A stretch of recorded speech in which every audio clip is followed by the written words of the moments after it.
I have enjoyed waking up in the same bed every day. That's been cool. As a touring musician, that's a luxury that you don't often have.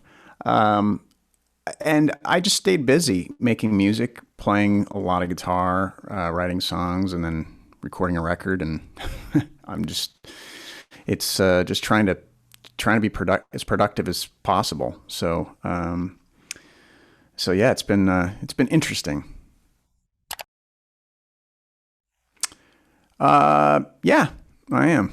Uh, I think that it's going to be very. Time will tell when things will get back to normal. I think that we. My hunch is that the touring industry will be. It will be some of the last. It will be the last. Entertainment in general, where you or sporting events here in the states, it's working out for the time being. But I think that uh, on the scale that everything was prior to the shutdown, where you had tens of thousands of people able to get together in a venue, that's going to be a while. Yeah, we figured, why not just take some good quality audio and document it on a record? Because once we realized that we weren't going to be able to tour, we thought, well, this is the best we can do.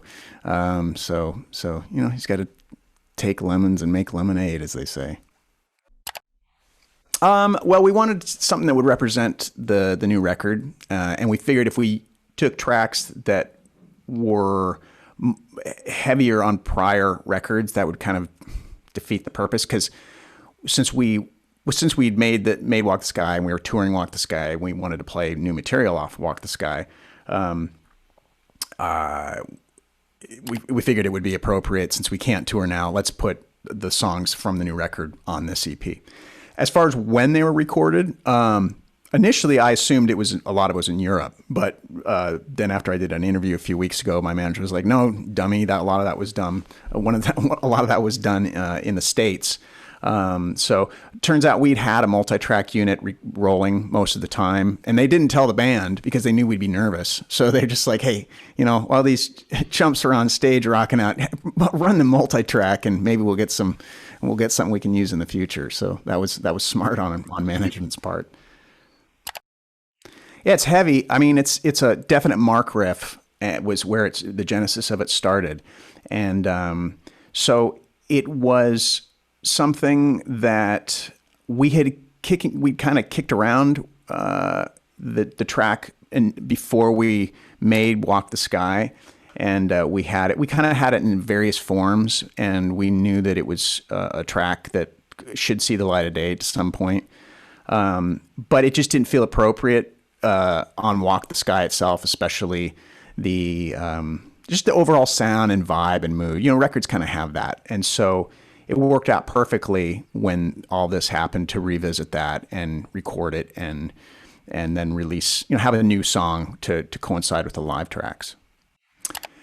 Well, the recording was interesting because this was the very first time as Alter Bridge that I actually recorded my parts from home. So Elvis, our producer, essentially, we I don't know if we were using, I don't know, I can't remember what platform we used to do this, but I had my Logic workstation up recording, and then we'd run it, and he'd say, "Hey, try it, okay, try that verse again, or focus on this word as you're doing it," and then recorded all of that, and then sent him the stems. I've fortunately through the power of technology, we proved to ourselves that we can now make a record 3,000 miles away from each other. So I'm sure there'll be more of that in the future.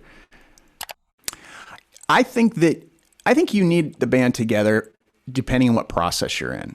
I think when you're putting the music together, I think when there's something about that energy, especially with the rhythm section and just being able to look at one another. But vocally, it's a little different. I feel like that can be done remotely.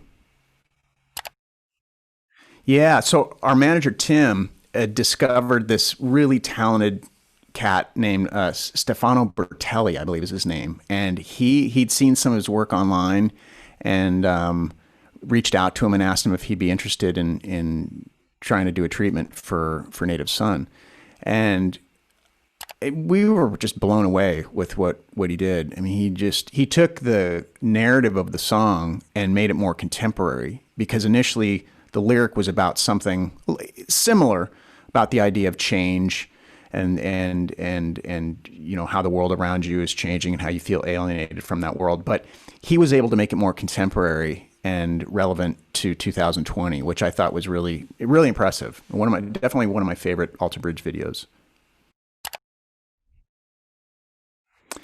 Yeah, as a writer, I do like isolation. Isolation's always worked well for me. I don't have much of a social life outside of music. I'm kind of just a music nerd. I wake up and usually before, you know, an hour has passed, I'm Marty Jones to pick up a guitar and start, you know, writing or improvising or whatever it is. So yeah, about a week after we got done, we wrapped up a tour in late February here in the United States, and there were rumblings that this thing was happening, this pandemic. And I remember thinking to myself, you know, this could be grim. So about a week, I think we were supposed to start up again in a couple weeks, and I remember thinking to myself, well, I think I'm going to just start writing just in case.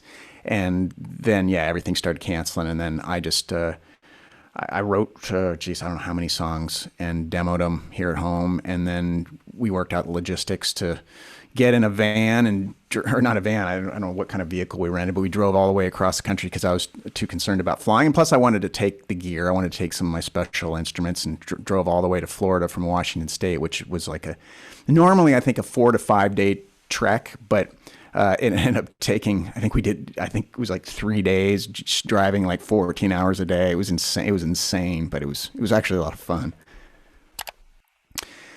It has elements. There's still the acoustic element there, but there's a lot more electric guitar, and there's a lot more solos. I wanted this to be a guitar record, in the sense that,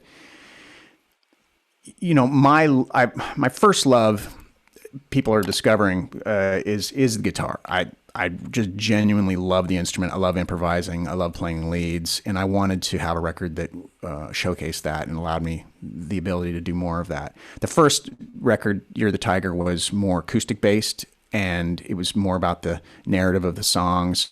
Not to say that the narrative is not crucial on this next batch of tunes, but a lot of it is about the guitar, and I wanted to define that on this. Yeah, I mean, it was definitely informed by the world as we know it right now. And so, though not every single song is, it's going to depend on what makes the cut. I recorded 14 songs for it. So depending on what ends up being on the record, a lot of this is touching on the crazy times we're living in. Yeah, we're going to stick to the 3-year schedule, and so right now, no plans, no immediate plans for Alter Bridge 7. As I get hard to believe. Oh, geez, craziest thing that ever happened during a concert. Well, you know, that's it's funny. You get asked these questions and you always end up drawing a blank. And so you just kind of gravitate towards the first thing that comes to mind. I will say one of the funniest things I saw in the last few years, and he's kind of become a thing down here, or down in Florida. I think a lot of bands will bring it up, but there was this guy for a while that you would always see crowd surfing, dressed as Jesus, which hey man, all right, you're keeping us entertained. And he just became kind of synonymous with that region, where he's like, oh, did you see crowd surfing Jesus? Yeah, it's like, great.